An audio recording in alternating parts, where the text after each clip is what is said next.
Oi, pessoal! Tô de volta aqui então para a gente continuar falando sobre CSS. No último vídeo eu falei para vocês sobre margem e padding, né?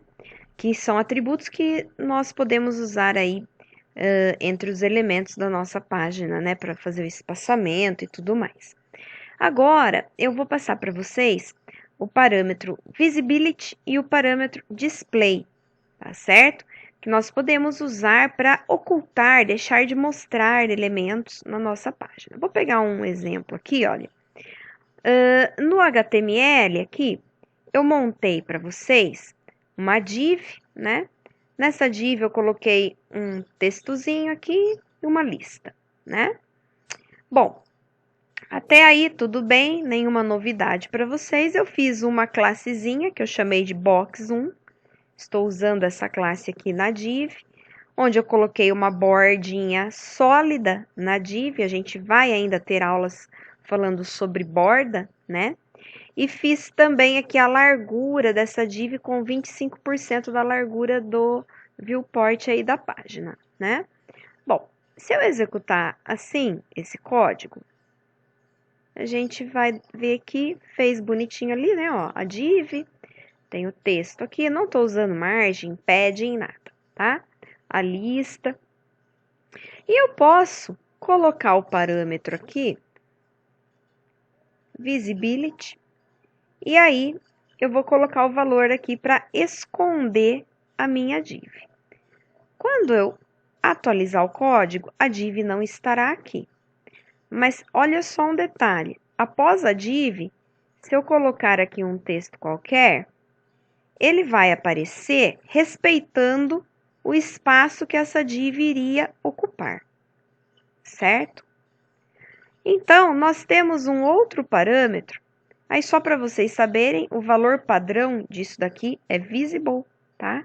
Que, claro, nós não precisamos informar, que já é o padrão, mas nós temos aqui um outro parâmetro, eu vou comentar aqui, visibility, e vou colocar o parâmetro display. E no parâmetro display, eu vou usar o valor none. Ele vai fazer a mesma coisa, ele vai esconder para mim a div, mas ele remove ela da página. Então, olha só, o texto não fica lá. Desculpa, o texto fica lá, mas não após o espaço da div, né? Ele sobe, porque é como se aquela div tivesse sido removida, tá certo? Aí nós temos vários outros valores para o elemento display. No caso de uma div, o mais adequado aqui nesse meu exemplo é colocar block, né? Block é usado para elementos de bloco, como div, H1, né? Então, span, né? São elementos de bloco, que ocupam um bloco da página, né? Então, o block voltaria a exibir aqui a minha div, tá certo? Bom, quando que esses parâmetros são usados, né? Geralmente a gente vai usar isso mais quando tem alguma interação com o usuário, por exemplo, clique em algo, mostra div, esconde a div, ou passa o mouse sobre algo, mostra div, esconde a div, né? E aí a gente consegue fazer isso com CSS ou até mesmo acrescentando recursos com JavaScript. Então, vou deixar para acrescentar esses recursos um pouquinho mais à frente, tá certo? Então, visibilidade, nós temos isso lá nos slides que vai ficar na plataforma do Google Classroom para vocês. Fala aqui, tem um link para vocês consultarem outros valores para a propriedade display, tá? Bom, o que nós temos além disso, da questão de visibilidade? Nós temos a opacidade, tá certo? Na opacidade, no exemplo aqui, olha, eu usei a mesma div, que tem um texto e uma lista, né?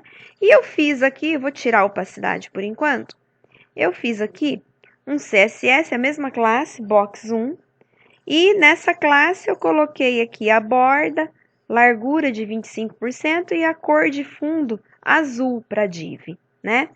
O que acontece aqui? A cor de fundo, essa parte de background, a gente vai ver um pouquinho mais à frente também. O que nós teremos aqui nessa div é isso daqui, ó. a mesma div azul, texto padrão preto, não mexi na cor do texto, né? E aí eu posso usar o parâmetro opacity para deixar essa div mais ou menos transparente. Aqui nos slides eu coloquei para vocês, olha, a opacidade 1, que é sem opacidade, sem transparência, e até chegar no 0, que é totalmente transparente a minha div. Então, 1 é o valor padrão. Então, se vocês olharem aqui, eu vou atualizar a página, olha, ficou a mesma coisa. Se eu colocar 0,5, o que vai acontecer aqui, olha, a minha div ficando transparente. 0,25, opa, vai ficar um pouco mais transparente, tá? Só que percebam que o texto e a borda também estão ficando transparentes. Essa transparência, a gente vai ver daqui a pouco, nós vamos trabalhar com background. Vocês vão ver que se essa página tivesse um background, uma imagem, por exemplo, ela apareceria por baixo dessa div, porque a div está transparente. Então, qualquer coisa que tivéssemos abaixo dessa div, apareceria porque estamos deixando ela com essa opacidade, com essa transparência. Só que, como eu estava falando, está tudo ficando transparente junto. O texto e a borda também. Se você não deseja isso, né? Não quer que isso aconteça, uma opção é usar aqui, ao invés da cor mesmo, no background color, a gente poderia usar da seguinte maneira. Quando eu falei com vocês sobre cores, eu falei que a gente tem aqui a possibilidade de usar para definir cor de fonte como cor de fundo também. Eu posso usar a função RGB.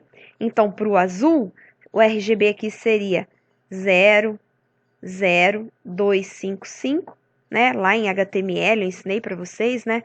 Aqui seria RGB, é red, green, blue. 0 de red, 0 de green, 255, que é o valor máximo de blue, azul. Então, o background color aqui, azul, vai ficar a mesma coisa que estava. Só que tem o RGBA. RGBA, esse A é referente à transparência. Então, também varia entre 0 e 1. Se eu colocar aqui 0,5, ele vai fazer a transparência, só que apenas para o fundo. Tá vendo? Ó, porque essa transparência está sendo definida para o background color. O opacity é para a div toda, né? Então, o RGBA vai fazer a transparência, tá vendo? Olha, só para a div. Eu posso colocar aqui até menos, ó, 0,2. Ó. Então, só a div vai ficando transparente, o conteúdo não, né? E aí também, se eu tivesse background nessa página, outros elementos aqui por trás, eles apareceriam por essa transparência. A gente vai ver no próximo vídeo isso, quando eu vou explicar mais sobre background. Ok, pessoal? Espero que tenha dado para entender. Eu volto logo mais com mais vídeos. Até mais!